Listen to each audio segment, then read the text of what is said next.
wise man once said, with great power comes great responsibility. Invincible has many characters that have really amazing superpowers, but they're not always the best when it comes to using them for moral purposes. With the recent announcement of the second and third seasons coming sometime this year, we decided to see which characters use their powers for the greater good, and who would be fighting alongside the Viltrumites. Hey guys, I'm Brad with Wicked Binge, and this is Invincible Characters, Good to Evil. As usual, we'll be starting with the most noble character and working our way down to the most evil. These characters are the good. Easily earning the gold medal of good, we have Adam Eve. As a former member of the teen team and candidate for the new Guardians of the Globe, Adam Eve is a character that goes through a lot of development. She starts as a secondary mentor to Invincible and helps save many lives when the Flaxons invaded the city. Afterwards, she has to deal with a nasty breakup with Rexplode, deals with her overbearing parents, and then starts a new life where she tries to help the world with her powers, all while keeping a calm, collected attitude. What makes Adam Eve the most good character is that she balances her well-being while still helping others in a healthy, mature way. A little naive, maybe. When Rex tries to apologize to Eve for messing up their relationship, she forgives him and lets him down easy because she knows that they both need to grow. She also developed feelings for Invincible, but when she saw that he was with Amber, she respected their relationship. Even when things got tough with Amber and Invincible, Eve would try her best to let Amber know that he still cared for her. She also uses her powers to restore forests, helping hitchhikers not get hit with a rock slide, and growing crops for local farmers. By making the world a better place and balancing her relationships, she definitely deserves the gold medal of good. The silver medal of good goes to the original Guardians of the Globe. While this may be 7 characters in one entry, it's hard to rank one over the other, simply due to the fact that we don't know much about each individual character. The original Guardians of the Globe are made up of the Immortal, War Woman, Aquarius, Darkwing, Green Ghost, Martian Man, and Red Rush. Based on what we see from the first episode, they're shown to have incredible teamwork, being able to take down the Mauler twins with ease, and all of them being able to evacuate people from the White House. Darkwing showed that he was willing to sacrifice himself while trying to save a civilian from getting crushed by a tank. And even Red Rush shines in their fight against Omni-Man when he pushes Immortal out of the way of Omni-Man's first strike. After the attack on the White House, we see more background with the characters, but it's only brief until they're summoned to their death. Whatever the case, they all seem to have normal everyday lives. Heroic with what little we saw from them. The Bronze Medal of Good goes to Deborah Grayson. She's Mark Grayson's mother and Omni-Man's wife, so she's in the middle of a conflict of interest between the main hero and villain of the series.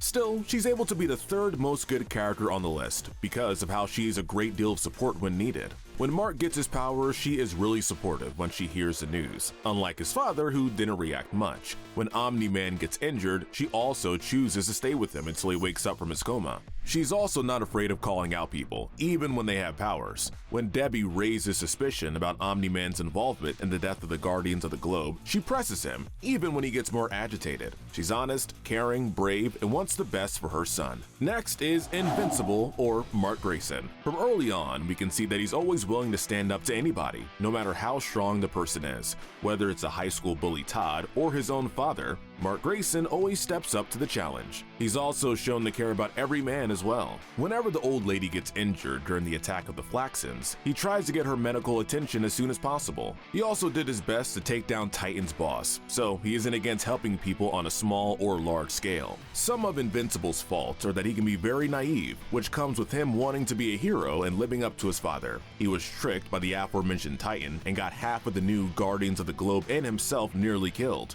During this fight with Omni-Man, he was indirectly responsible for causing a lot of damage to cities and many civilians, which we can't fault him for, considering he was trying to defend his planet from his father. His relationship with Amber can also be very toxic at times. Since he's young and he's balancing being a superhero and a boyfriend, he should have known the relationship wouldn't have worked out. But to be fair, he just wanted to secure the secret identity to make sure the people around him were safe. Mark went through a lot to save the planet, and we can't wait to see him again in the next season. Now we have Black Samson.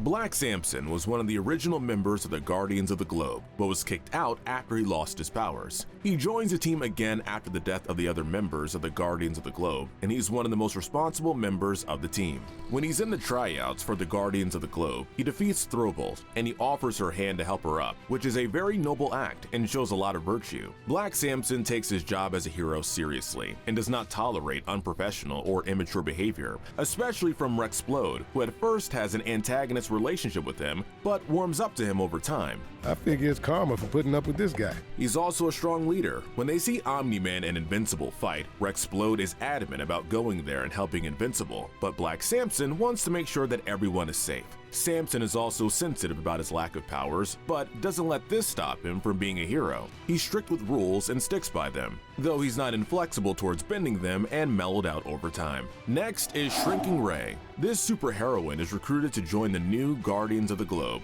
due to her unique ability to shrink into small sizes. She's shown to be resourceful and has incredible stealth, being able to take down Man-Kong during the tryouts for the Guardians of the Globe.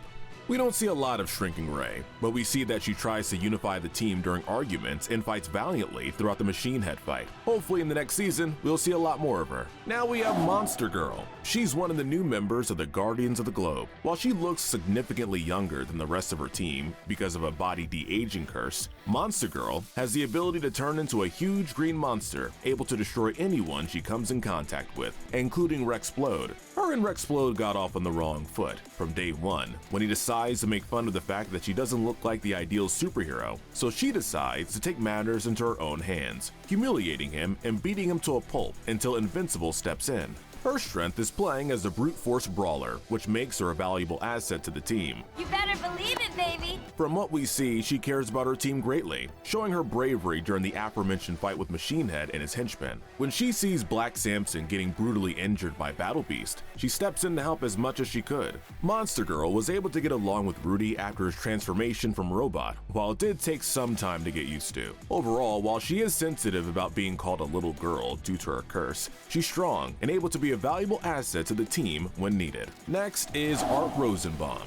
Art Rosenbaum is a costume designer for many of the superheroes, notably Omni-Man's and Invincible's suits. He's kind and hardworking, making sure his clients are happy. When Invincible first tries on a costume he didn't like, he tells Art he was looking for something more iconic, and Art was more than happy to try again. He also tries his best to comfort Debbie as they find out Omni-Man's lies. Art is a man who's been friends with Omni-Man for several years, and as he finds out about his friend's atrocities, he grieves and feels shame in spending so much time with them. Now we have William Clockwell, who is Mark's best friend. While he doesn't have any superpowers, one of the things that makes him such a good guy is how he keeps Mark very grounded. He tries to help Mark whenever he's trying to get together with Amber and always has his back, even when he believes Mark is in the wrong. He's also shown to be very passionate and extremely brave. Do we even need to talk about how William just stayed in the car more confused and scared when Omni-Man was interrogating him on where Mark was? There was this attack at the college and all of a sudden...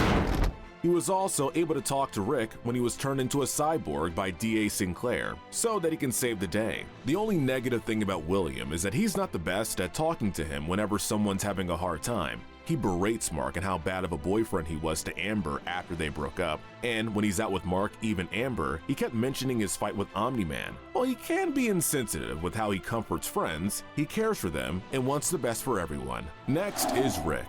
We first see Rick when Mark, William, and Amber are headed to Upstate University. William hypes him up as his man, and he seems to be a very chilled out kind of guy and a good partner for William. However, after he's kidnapped by D.A. Sinclair, he turns him into one of the cyborg machines to use him for his own benefit. After a tense fight with Invincible, William was able to make Rick stop fighting Invincible and fight against Sinclair. He's very loyal to William and fights for his friends. Next on the list is Olga. Olga was married to Red Rush before his death and does not trust the news of what happened with the Guardians of the Globe. Olga is upset that Joseph is not allowed to see Red Rush's body during the funeral. She's very caring towards Red Rush, while being upset that they can't spend a lot of meaningful time because of Red Rush's powers and his duty to being a superhero. She's also one of the reasons Debbie Grayson decides to start questioning Omni-Man, which Omni-Man just changes the subject and reminds Debbie that Olga needs to quit drinking and blames it on her behavior. Olga cared a lot for Red Rush and was one of the people whose life suffered because of Omni-Man's actions. Now we have Amber Bennett.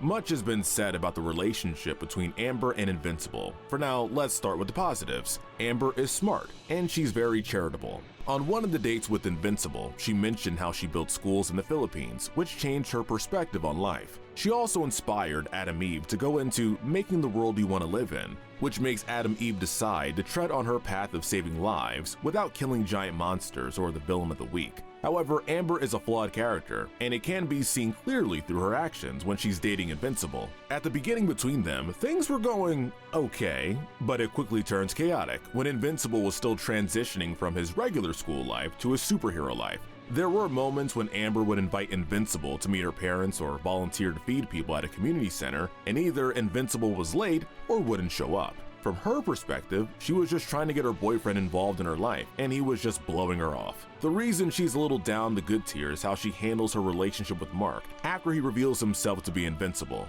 Not only did she know for weeks, but she was still angry because she felt she was lied to. It's especially cruel when they visited Upstate University and were attacked by a corrupted Doug Cheston. She furiously yelled at him and asked him where he was, pretending she didn't know he was Invincible. This makes her very self-centered and cruel, considering she didn't know half of what Invincible had to go through the previous 6 months. While Amber is flawed, she still remains on her good side because she at least is trying to help the world through her charitable actions, and the positives far outweigh the negatives. Next is Damian Darkblood. Darkblood is an unemotional devil detective that tries to figure out what happened with the Guardians of the Globe. Often when he confronts, he's blunt and can seem rude or intruding. Due to his bluntness and dry wit, he seemed to be repulsive and terrifying by both Cecil Stedman and Omni-Man, two thick-skinned people who can't help but insult the demon at every opportunity. In spite of his external appearance, Darkblood is self-described as a repentant demon who believes in justice and wants to do good,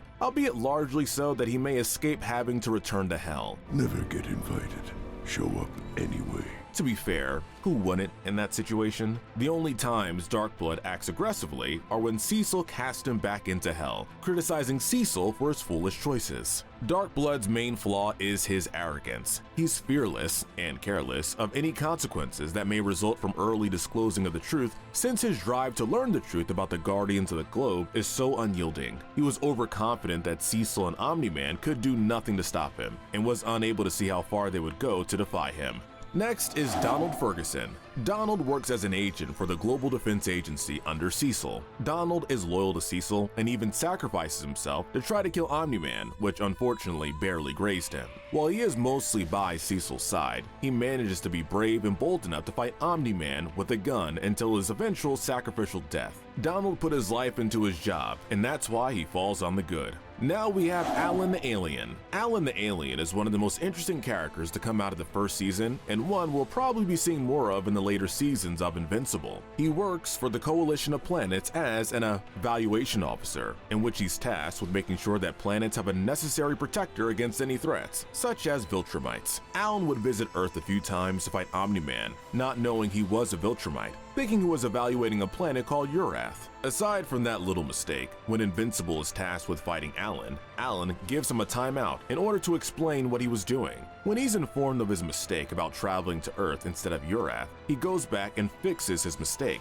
becoming quick friends with Invincible. We see the pair interacting more later in the series and trailers. Alan is devoted to his job and cracks jokes, even when fighting against Invincible, even warning him about there being a Viltrumite on his planet, showing he cares enough about Invincible to warn him. Now we have Duplicate, who's another member of the new Guardians of the Globe and a former member of Teen Team. Duplicate has the ability to clone herself and is able to fight monsters with some impressive hand-to-hand combat. While she may be heroic and her duplicating ability certainly adds a huge amount of help to the team, we can't look past the fact that she went along with Rexplode to cheat on Adam Eve. Their actions led to Adam Eve refusing to join the Guardians of the Globe, which would have led to an even stronger team.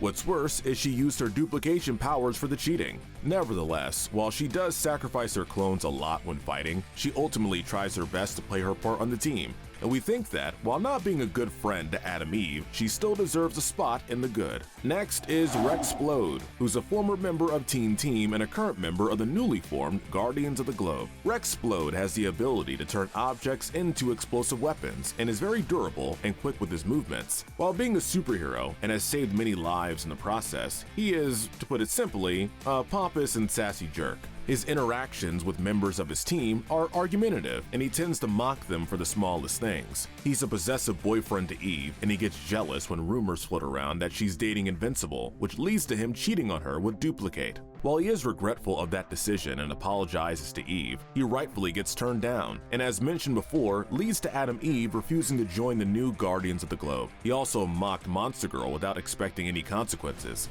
With that being said, Rexplode also has many positives. He will not back down from a fight until he drops, even wanting to defy Cecil's order to not interfere with Invincible and Omni-Man's fight. He's also shown to warm up to his team, especially Monster Girl and Black Samson. In general, despite the fact that he may initially appear to be nothing more than a toxic jerk, he can occasionally be more friendly and heroic than others may believe, landing him in a good spot on our good tier. With the good characters out of the way, we move into our more neutral territory. These characters fall in the moral gray area. Starting off the category, we have Robot or Rudolph Connors. Rudolph made it possible to trick the world into believing he was a sentient robot with no personality or feelings. His use of formal vernacular added to his persona, as opposed to Rexplode, who has a vocabulary of an edgy 4th grader. Rudolph was able to persuade his teammates that he was a genuine robot, which at times prompted them to say some rude things to him. Did you hear that? Hey, robot!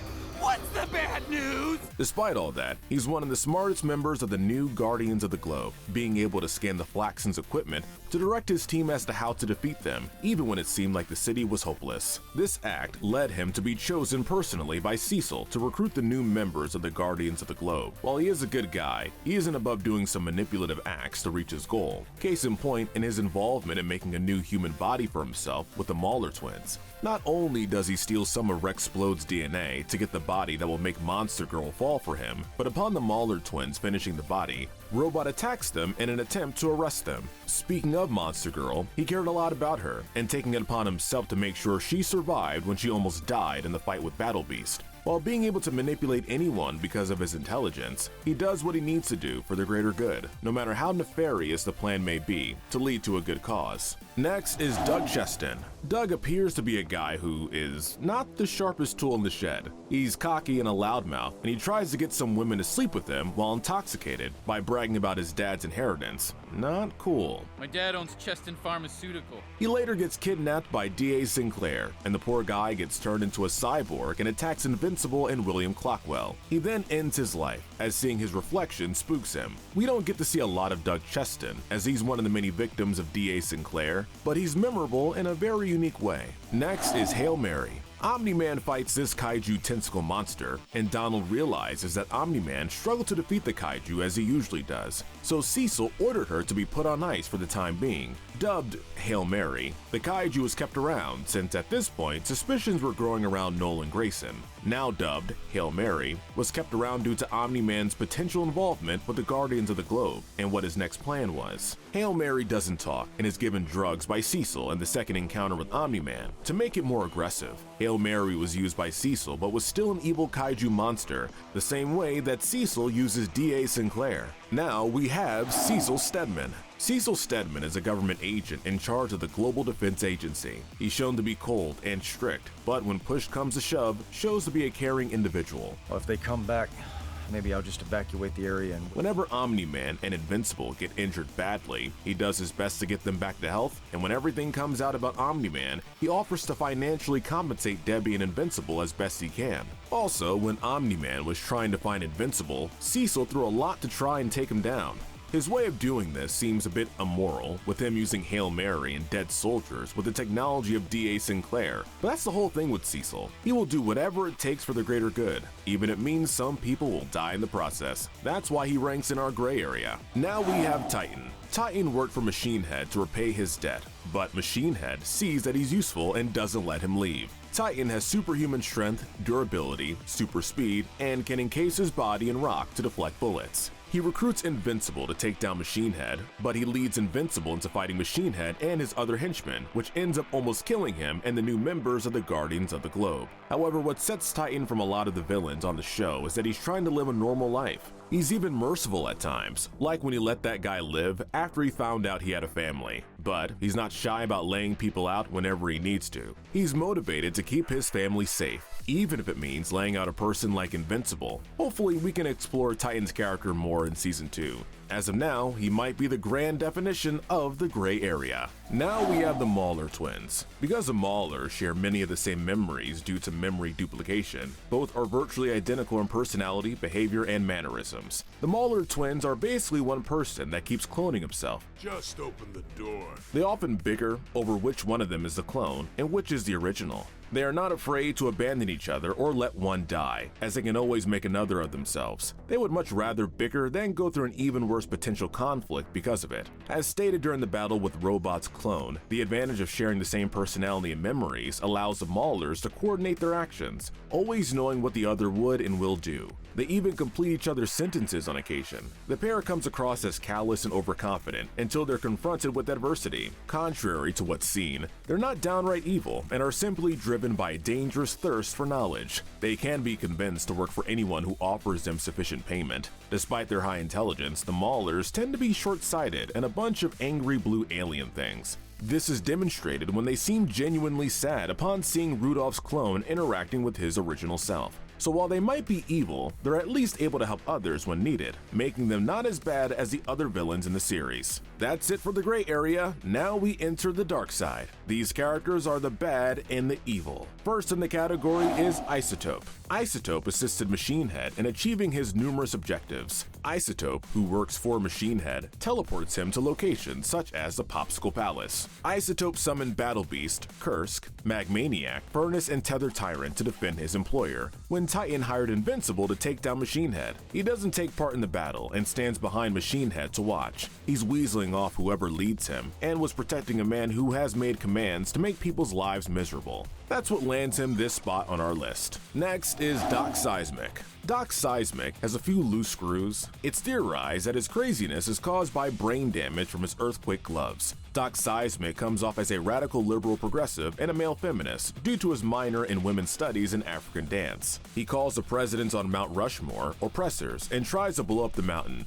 He also criticizes Adam Eve's costume for pandering to gender roles. He's quite the character. I mean, look at the costume they've got you in. Next is Battle Beast. Battle Beast is recruited by Machine Head to execute Invincible and Titan when they choose to take him down, and Machine Head really did hire someone miles above them. His ruthlessness is shown in his battle against Invincible and the new Guardians of the Globe, where he shows absolutely no restraint or mercy. He also relishes in the blood of his enemies, as he's seen licking the blood spilled from when he strikes Invincible. He also seems to have a dark sense of humor, as he referred to killing Mark as an act of mercy. Despite his ruthlessness, however, he does seem to have some sense of honor about him, as while completely dominating Invincible, Black Samson, and Monster Girl, he didn't end up killing them, as he stated there was no honor in killing insects. Now we have D.A. Sinclair. He's a genius from Upstate University who believes that whatever weakness a human has is an obstacle to be solved by engineering. He turns many of the buffest looking people on the campus into cyborgs, forcefully, just to make a point about possible human evolution. He does sadistic things like cutting Doug Cheston's vocal cords, to then turning him into a cyborg, capturing Rick, and cutting the chunk of his brain to get rid of his emotions. After being taken down by Invincible, he was hired by Cecil so he can create an army of them. A still injured Sinclair was later tasked by Cecil to create cyborgs out of some of the dead soldiers that used to work for Cecil to stall Omni-Man from finding Invincible. He's a man who sees humans as puppets, all through the basis of wanting to make progress, with this delusion landing him straight in the middle of the evil list. Now we have Machine Head. Machine Head comes across as materialistic, short-tempered, and cunning. His only concern is amassing as much wealth as he can, while showing no concern as to how many people get hurt or die in the process. He's quoted in saying, "Sometimes you let people live when they need to die." He also has little tolerance for failure, or what he believes to be a weak mind, such as taking shots at his bodyguard Isotope for whining over taking bullets for him. Machine Head is shown to be cunning and threatening, especially since he's making Titan work for him even after Titan finishes his debt and threatens the death of his whole family if he doesn't continue to work. His fortune makes him feel untouchable, as he was completely relaxed and indifferent when Invincible broke into his office and was standing in front of him.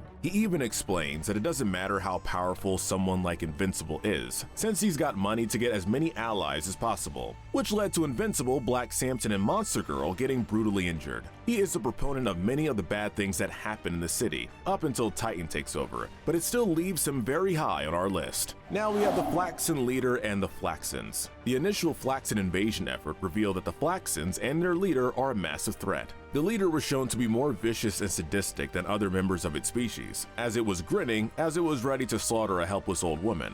It also looked to be brazened when it grabbed one of its own fellow troops and threw him out of a tank and tried to shoot Invincible. After being hurt and forced to withdraw, the Flaxen leader would allegedly harbor a massive hatred against Invincible, becoming even more determined than before. The Flaxen leader would use all means to hurt Invincible, even attempting to assassinate Adam Eve in front of the latter while he was pinned down by a couple of his soldiers. During the third invasion, the Flaxen leader also appeared to be overconfident, as seen when Omni-Man arrived and the Flaxens retreated. It stood its ground and seemingly demanded to its soldiers that they stay and fight. While their entire planet was destroyed by Omni-Man, the nearly extinct species is coming back, and while they did commit massive damage to the city and the people in it, it compares nothing to the next person on our evil list. Next is the main antagonist, Omni-Man, also known as Nolan Grayson. At first, Omni-Man seems like Superman, with a mustache. A really nice mustache, by the way. Not only does he save the city and the world several times, but he also inspires many superheroes, including his own son Mark, to be just as good as him. Good, but try it a little more like this. He is the ideal superhero, a loving husband, a father, and the strongest man in the universe. However, there is a truly grim and cold side to Omni-Man. He is a Viltrumite, and Viltrumites are conquerors. They are ruthless warriors that will commit atrocities around the universe to conquer planets, such as Earth, to expand the Viltrumite Empire. Since his species is immortal, he sees humans as the weak and inferior species, even calling Debbie Grayson, his wife, a pet. After his son gets his powers, he has high expectations for him to live up to the Viltrumite Empire and conquer Earth with him. He kills the Guardian shortly after Mark gets his powers, weakening the defenses against a Viltrumite invasion. Throughout the series, he denies his involvement in the death of the Guardians of the Globe, lying to Debbie and everyone he once worked with. While he shows extreme loyalty to the cause of the Viltrumites and to complete his mission, by the time he has to tell his son the truth, he realizes that he has changed. While fighting his son, he gets flashbacks to times when he enjoyed being on Earth. He constantly berates Invincible throughout the fight about how he shouldn't care about Earth and the people living in it because they will all be gone, and they will live on. While Nolan's actions are indefensible, we don't think that he would be the most evil character on our list. For the purposes of the story, he might be the bad guy of Season 1, but the conflict of him wanting to make the Viltrumites conquer Earth comes from where he comes from, which we can safely say that the most evil being in the series is the entire Viltrumite species. While we don't spend a lot of time seeing any Viltrumites aside from Mark and Nolan, there are reasons that there is conflict. The coalition of planets that Alan the Alien is a part of was started because of the massive threat that Viltrumites cause in an entirely universal way. Nolan might be a Viltrumite, but he was sent down to Earth to take it over, but he changed. As cruel as he may be, Earth made him somewhat more human. The Viltrumites, however, won't change their worldview, and that is why we believe that they're the evilest beings in Invincible. Alright, that's our list. Before we go, we're gonna hand out a few bonus center medals. The Pride Medal goes to Omni-Man for his dedication to the cause of the Viltrumites. He kills his entire squad of superhero friends to make Earth weaker so the Viltrumites can take over. This tops anyone else from getting this medal, so we hope it was worth it, Nolan. The Wrath Medal goes to the Flaxen leader. His determination to take over Earth drives him to throw one of his own soldiers out of a tank to kill Invincible, and his drive leads him to make more rash decisions. The Gluttony Medal goes to Battle Beast. His hungry desire to fight a worthy opponent leads him to be disappointed each time, and his literal bloodlust when he licks the blood off his lips makes him a prime candidate for this medal. The Greed Medal easily goes to Machine Head. The fact that his goal is to amass as much wealth as possible, no matter how many people get hurt in the process, makes him an easy pick for greed. Rexplode takes the Envy Medal, without question. He believed the rumors that Invincible and Adam Eve were together, and rather than asking her directly, he cheated on her. Enough said. And finally, the Lust Medal goes to Robot. Robot had such intimate care for Monster Girl that he decided to take some of Rexplode's DNA to make a new body for himself, and also try to find the cure to heal Monster Girl quicker than Black Samson.